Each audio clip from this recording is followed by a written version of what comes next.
15 जून 2015 रात के ठीक 12 बजे पूरा जगन्नाथपुरी शहर अंधेरे में डूबा हुआ था। लेकिन यह कोई साधारण बिजली कटौती नहीं थी। यह फैसला सोच समझ कर लिया गया था और इसका कारण भगवान जगन्नाथ मंदिर के गर्भगृह में एक बेहद गुप्त और रहस्यमयी प्रक्रिया चल रही थी। उस रात भगवान कृष्ण का असली दिल प्राचीन मूर्ति से निकाला जा रहा था और उसे एक नई मूर्ति में स्थापित किया जा रहा था। पूरे शहर को अंधकार में रखना इस प्रक्रिया का एक अनिवार्य हिस्सा था और इसे देखने वाले एकमात्र व्यक्ति ने जो खुलासा किया वह आपको झकझोर कर रख देगा। लेकिन सवाल यह है कि आखिर ऐसा क्यों किया गया? और सबसे बड़ा सवाल, क्या वाकई भगवान कृष्ण का दिल 5000 साल से भी ज्यादा समय तक संरक्षित रह सकता है, या यह एक प्राचीन उन्नत उपकरण है जो मांस और मांसपेशियों से नहीं बना? जगन्नाथ मंदिर के नियम और कानून इतने सख्त हैं कि इस पवित्र स्थान में पूर्व प्रधानमंत्री इंदिरा गांधी, रविंद्रनाथ टैगोर, आंबेडकर और महात्मा गांधी जैसे बड़े व्यक्तियों को भी प्रवेश की अनुमति नहीं दी गई। लेकिन ऐसा क्यों? और 500 साल पुराने भविष्यमालिका ग्रंथ में इस मंदिर के बारे में ऐसा क्या लिखा गया है जो कहता है कि जब यह मंदिर पानी में डूबेगा तब पूरी दुनिया का विनाश होगा? आखिर वह दिन कब आने वाला है? यह भी कहा जाता है कि लगातार 800 सालों से जगन्नाथ मंदिर में हर दिन ध्वज बदला जाता है। लेकिन अगर किसी दिन यह ध्वज नहीं बदला गया तो मंदिर 18 सालों के लिए बंद हो जाएगा। आखिर इसके पीछे का रहस्य क्या है? और एक और बात, मंदिर के मुख्य द्वार से प्रवेश करते समय 22 सीढ़ियां पार करनी होती हैं, लेकिन इसमें से तीसरी सीढ़ी पर पैर रखना सख्त मना है। ऐसा क्यों? इन सभी प्रश्नों के उत्तर और जगन्नाथ मंदिर का पूरा इतिहास, साथ ही इससे जुड़े 15 ऐसे रहस्य जो विज्ञान और आस्था दोनों के नजरिए से आपको चौंका देंगे। तो आइए शुरू करते हैं इस अद्भुत और रहस्यमयी डॉक्यूमेंट्री को, जो आपको जगन्नाथ मंदिर की परंपराओं, अद्वितीय वास्तुकला और अनसुलझे रहस्यों की गहराइयों में ले जाएगी। हम इन सबसे अलग बात करने वाले हैं।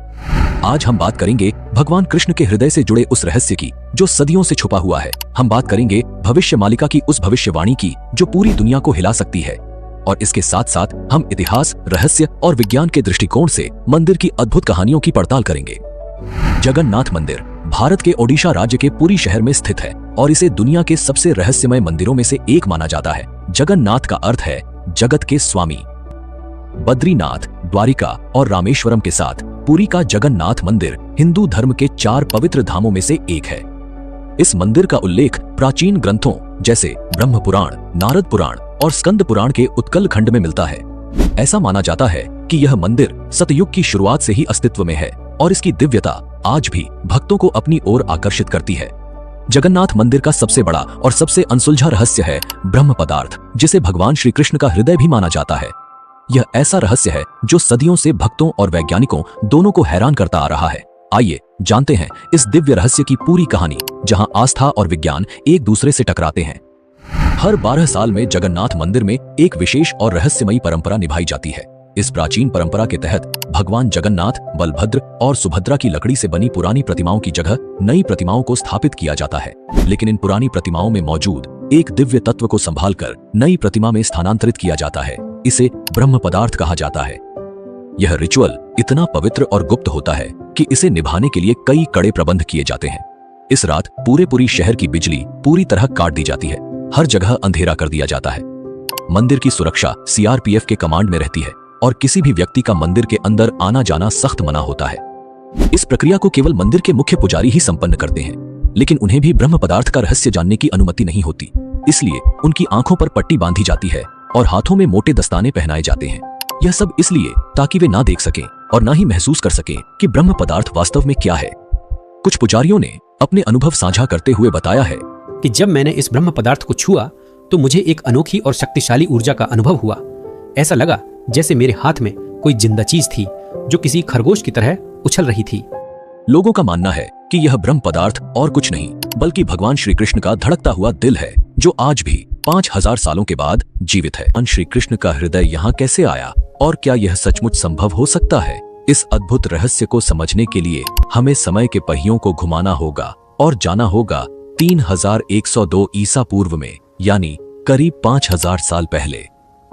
एक ऐसा समय जब भगवान श्री कृष्ण ने अपनी लीला समाप्त कर इस पृथ्वी से विदा ली। महाभारत युद्ध के बाद कुरुक्षेत्र की धरती पर फैले लाखों शव और कौरवों के विनाश ने हर व्यक्ति को झकझोर दिया। इसी विनाश के लिए गांधारी ने भगवान श्री कृष्ण को दोषी ठहराया। अपने 100 पुत्रों की मृत्यु के शोक में डूबी गांधारी ने कहा, हे कृष्ण, जैसे मेरे पुत्रों का वंश समाप्त हो गया, वैसे ही तुम्हारा यादव वंश भी आपसी लड़ाई में नष्ट हो जाएगा और 36 वर्षों के भीतर तुम्हारी द्वारका समुद्र में समा जाएगी। 36 वर्षों बाद गांधारी का यह श्राप सत्य साबित हुआ। यादव वंश में आपसी झगड़े और क्रोध में लिपटे एक दिन नशे में चूर यादवों ने एक दूसरे को मारना शुरू कर दिया। इस घटना के बाद द्वारका समुद्र में डूब गई। यह विनाश स्पष्ट संकेत था कि भगवान श्री कृष्ण का पृथ्वी पर समय समाप्त हो चुका है। भगवान श्री कृष्ण जंगल की ओर चले गए। वह एक पीपल के पेड़ के नीचे ध्यानमग्न हो गए। तभी जरा नामक एक शिकारी ने उन्हें हिरण समझकर तीर चला दिया। तीर उनके पैर में लगते ही जरा को अपनी गलती का एहसास हुआ। वह माफी मांगने भगवान के पास पहुंचा। श्री कृष्ण ने मुस्कुराते हुए कहा, डरो मत, यह सब मेरी लीला का हिस्सा है। त्रेता युग में तुम राजा बाली थे।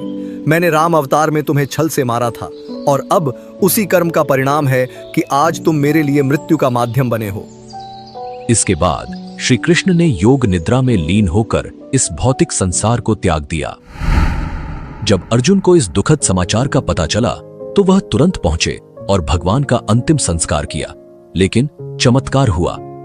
भगवान का पूरा शरीर पंचतत्व में विलीन हो गया, सिवाय उनके हृदय के। यह हृदय धड़कता हुआ और ऊर्जा से भरपूर जलने से बच गया। यह दिव्य हृदय, जिसे बाद में ब्रह्म पदार्थ कहा गया। अर्जुन ने भगवान कृष्ण के दिव्य हृदय को एक लकड़ी के मंच पर रखा और उसे पवित्र नदी में प्रवाहित कर दिया।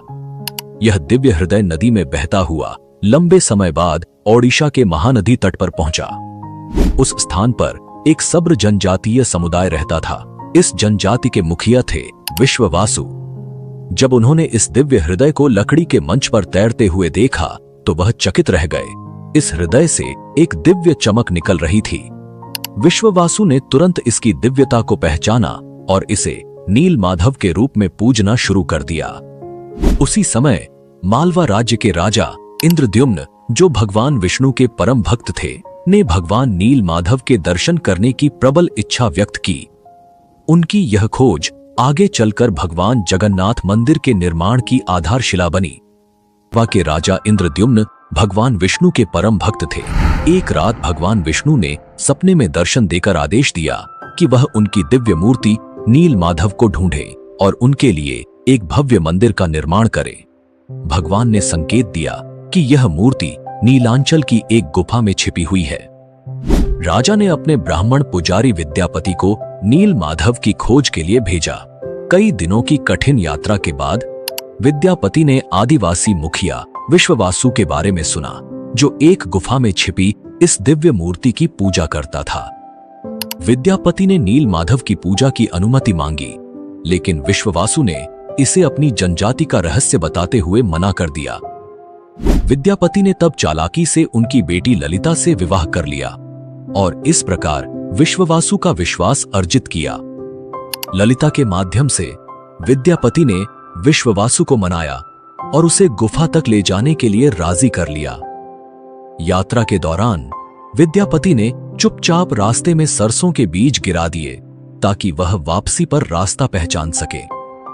जब विद्यापति ने पहली बार नील माधव की मूर्ति देखी तो वह उसकी दिव्यता से मंत्रमुग्ध हो गए।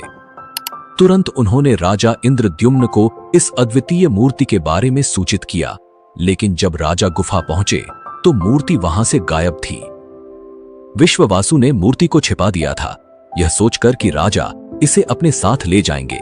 इस घटना से राजा इंद्रद्युम्न बेहद दुखी हुए।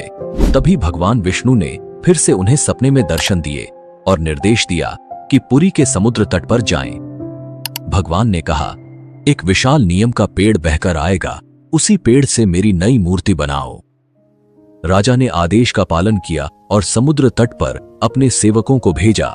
वहां उन्हें वह विशाल नीम का पेड़ मिला जिस पर भगवान विष्णु के प्रतीक शंख, चक्र, गदा और कमल उकेरे हुए थे। लेकिन इस पेड़ को उठाना आसान नहीं था। कई प्रयासों के बावजूद पेड़ अपनी जगह से नहीं हिला। अंततः आदिवासी मुखिया विश्ववासु की सहायता से यह पेड़ पुरी तक लाया गया। लेकिन कोई भी कुशल कारीगर उस लकड़ी से नील माधव की मूर्ति नहीं बना सका। कारीगरों ने राजा से कहा, हे महाराज, यह लकड़ी इतनी मजबूत है कि हमारे हथौड़े और छेनी का इस पर कोई असर नहीं होता। कृपया हमें माफ करें, हम यह कार्य करने में असमर्थ हैं। इस स्थिति से निराश राजा इंद्रद्युम्न ने भगवान विष्णु की प्रार्थना की। भगवान विष्णु राजा के सपने में प्रकट हुए और कहा, हे राजा, देवताओं के दिव्य वास्तुकार विश्वकर्मा की पूजा करो, वह यह कार्य पूर्ण करेंगे।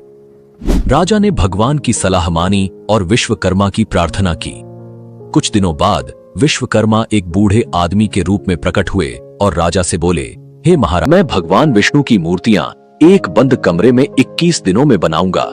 इस दौरान मुझे कोई परेशान नहीं करेगा। अगर किसी ने दरवाजा खोला तो मैं मूर्तियों को अधूरा छोड़ दूंगा। राजा ने इन शर्तों को मान लिया और विश्वकर्मा ने काम शुरू कर दिया। शोर मचाते हुए दरवाजा बंद हुआ। आरा, छेनी और हथौड़े की आवाजें सुनाई दी। लेकिन जब 15 दिन बाद भी कोई आवाज नहीं आई तो रानी गुंडिचा चिंतित हो गईं।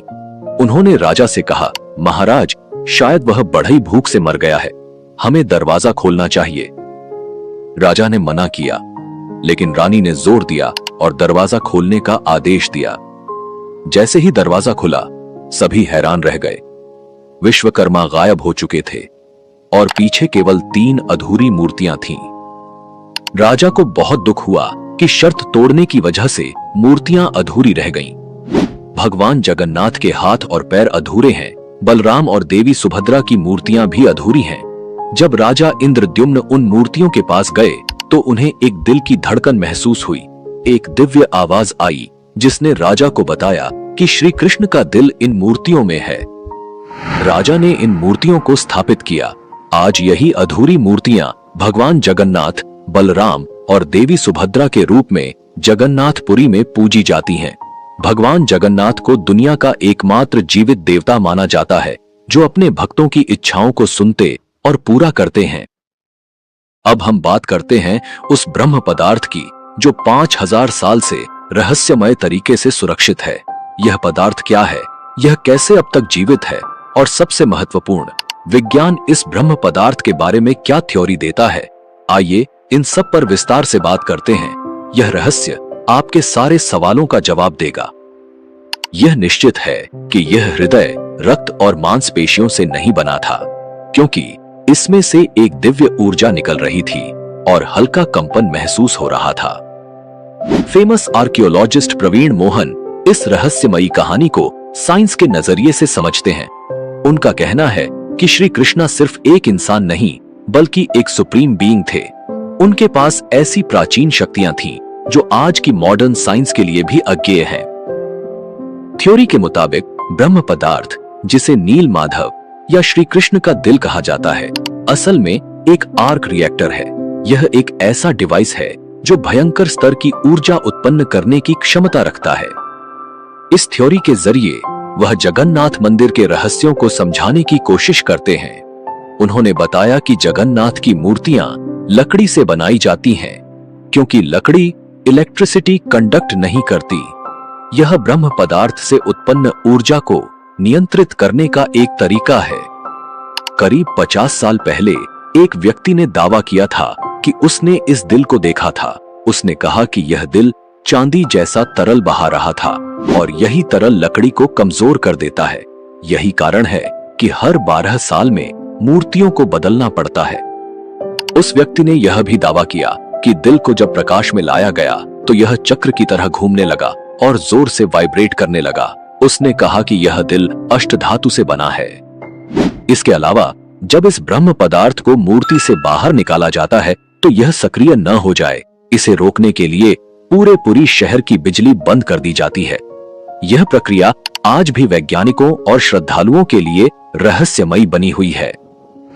यह था ब्रह्म पदार्थ यानी भगवान कृष्ण के हृदय का रहस्य, जिसे आज तक विज्ञान भी पूरी तरह से सुलझा नहीं पाया है।